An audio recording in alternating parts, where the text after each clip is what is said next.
Imagine getting your paycheck, only to realize that a huge part of it is already gone before you even spend a dollar. For millions of Americans, the biggest bill every month isn't food or transportation. It's rent. And sometimes that rent bill can feel almost as big as a wall standing between you and financial freedom. You get paid, you feel relieved for a moment, and then the bills start coming in one after another.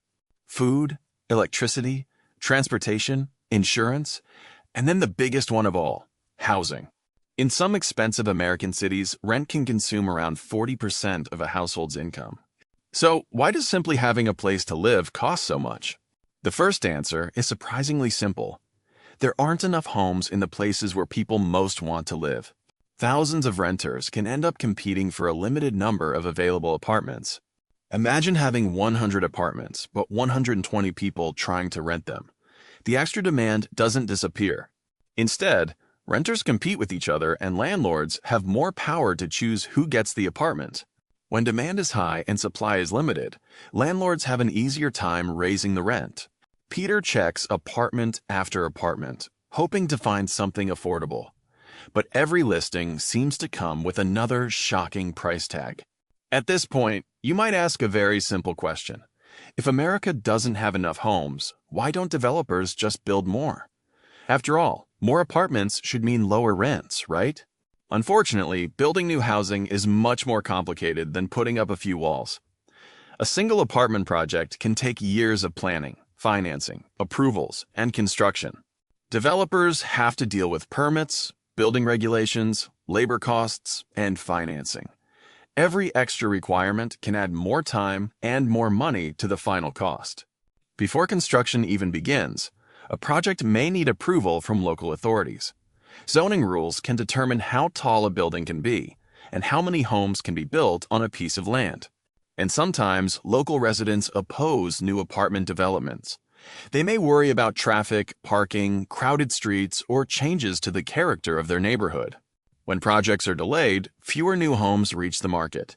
And when demand keeps growing while construction moves slowly, renters are the ones who feel the pressure. This creates one of the biggest problems in America's housing market. Demand can grow much faster than supply. When too many people compete for too few homes, prices have a natural tendency to rise. The situation becomes even more extreme in America's most populous cities. Places like New York, Los Angeles, and San Francisco attract millions of people looking for jobs and opportunities. People move toward these cities because that's where many high-paying jobs are concentrated. But when thousands of new workers arrive, they all need somewhere to live. Technology companies, banks, hospitals, universities, and entertainment companies attract workers from across the country. The more opportunities a city creates, the more people want to live there.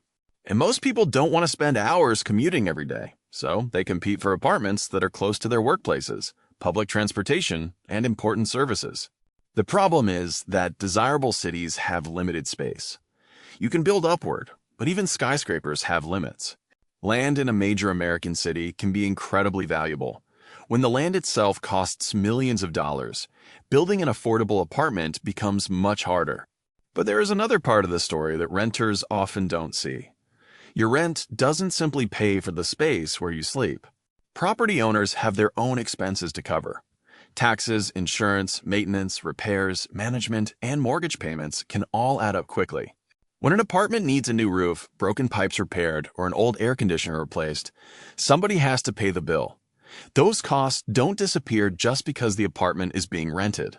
Property taxes can also become a major expense for landlords. And when taxes or insurance rise, the overall cost of owning the property rises with them. That doesn't mean every increase in the landlord's costs automatically becomes rent. But in a competitive rental market, higher operating costs can put additional upward pressure on rental prices. At the same time, buying a home has become increasingly difficult for many Americans. A house that once seemed achievable can suddenly look completely out of reach. Peter walks into a bank hoping to qualify for a mortgage. But when he sees the potential monthly payment, he realizes that buying a home could stretch his budget far beyond its limits. Interest rates make this even more complicated. When borrowing becomes more expensive, the same house can suddenly require a much larger monthly payment. So Peter decides to keep renting instead of buying. And he's not alone. Millions of other potential buyers may make exactly the same decision. That sends even more people into the rental market. More renters competing for the same apartments can give landlords more room to raise prices. And now Peter is trapped in a frustrating cycle. High rent makes it difficult to save. Low savings make buying a home difficult, and that forces him to keep renting. Every month, Peter tries to put money aside for the future. But before he can build meaningful savings, a huge portion of his paycheck disappears into rent. His bank account grows painfully slowly. Even when Peter manages to save a few $100s, one unexpected expense can wipe out months of progress. Peter can see the dream of homeownership in front of him, but the distance between his savings and the price of a home keeps getting larger. Let's imagine Peter takes home about $4,500 every month after taxes. At first, that sounds like a comfortable income. But then Peter has to pay around $1,800 for rent. That's roughly 40% of his take-home income going toward housing alone. And remember, rent is only the beginning. Peter still needs money for food, transportation, insurance, utilities, entertainment, and savings. So Peter starts making small sacrifices at the grocery store. Instead of buying whatever he wants, he carefully compares prices and chooses the cheaper options. He also starts thinking twice about driving everywhere. Even a simple trip to the gas station reminds him that transportation is another major monthly expense. By the end of the month, Peter has bills coming from every direction. His paycheck may have looked large at first, but his actual spending power is much smaller. Finally, Peter opens his wallet and sees only a small amount of money left. He isn't necessarily earning too little. His biggest problem is that the cost of living is eating up his income. Now look at the other side of the equation, the property owner. When rents increase, an owner with multiple apartments may receive significantly more rental income every month. For renters, however, that same increase means less money available for everything else. And when millions of renters face the same problem, the impact can spread throughout the entire economy. As neighborhoods become more expensive, the people who once lived there may no longer be able to afford them. Some families are eventually forced to move farther away. For lower-income families, even a modest rent increase can create an extremely difficult choice. They may have to choose between housing, food, transportation, and other basic needs. Some families eventually have no choice but to move somewhere cheaper. But moving can mean leaving behind friends, schools, jobs, and the community they know. And cheaper housing doesn't always mean a cheaper life. A less expensive city may also offer fewer high-paying jobs and fewer career opportunities. So many Americans face a difficult trade-off: pay more to live near better opportunities, or pay less and potentially sacrifice income. There may be no perfect choice. And even building more affordable housing isn't as easy as it sounds. Developers still have to pay for land, workers, materials, permits, infrastructure, and financing. All of those costs have to be paid somehow. When the cost of creating new housing becomes extremely high, producing truly affordable homes becomes much harder. That's why expensive housing doesn't just affect renters.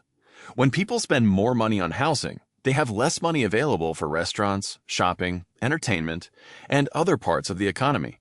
A family paying a huge portion of its income toward rent has less left for saving and investing. Over time, that can make it harder to build wealth and prepare for the future. So America's housing problem isn't caused by one single factor. Limited supply, high demand, expensive land, construction costs, regulations, taxes, and financing all play a role. And that's what makes the question so important. If housing continues taking such a large share of people's income, how much money will Americans have left to build their future? Could affordable homeownership eventually become a dream reserved mainly for those who already have money? Thank you so much for watching. If you enjoyed this video and learned something new, don't forget to like the video and subscribe to the channel for more interesting stories about money, economics, and everyday life.